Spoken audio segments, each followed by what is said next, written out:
John, I read an article that suggested, and maybe this isn't true, so you tell us, that you wrote a 10-page memo to the committee that was choosing the CEO. Is that true? Yeah, it is true. Yeah, because I think our CEO process was pretty open out there, and at that time, quite frankly, it was is definitely not obvious to me that one in the beginning.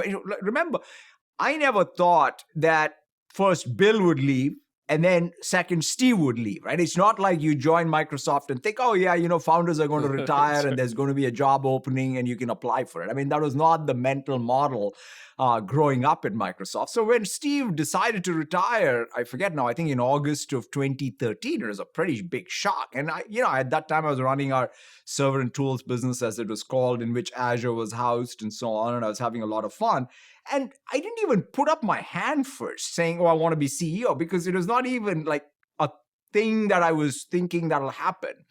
And then eventually the board came around and asked, and there were a lot of other candidates at that time, even internally at Microsoft.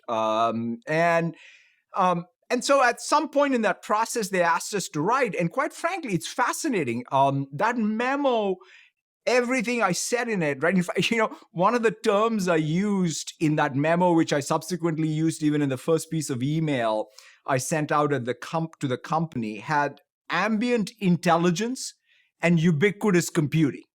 And I dumbed it down to mobile first, cloud first later, because, my PR folks came and said, what the heck is this? Nobody will understand what ambient computing is and, ubiquitous, or rather ambient intelligence and ubiquitous computing. But that was the mobile first, cloud first. How do you really go where the secular shift is?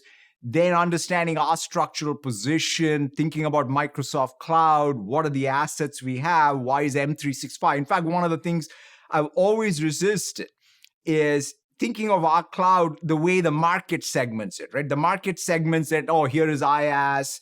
And so in some sense, that was all in that memo, and pretty much has played out. And one of the assumptions at that time was that this, we had a 98%, 99% gross margin business in our servers and clients, and people said, oh, good news, you now can move to the cloud and maybe you'll have some margin.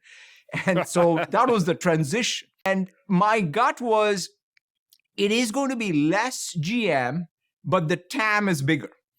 We'll sell more to small businesses. We will sell more in aggregate in terms of even upsell. Like the consumption would increase, right? Because we had sold a bit of Exchange, but if you think about it, Exchange, SharePoint, Teams, now everything expanded. So that was the basic arc that I had in that memo.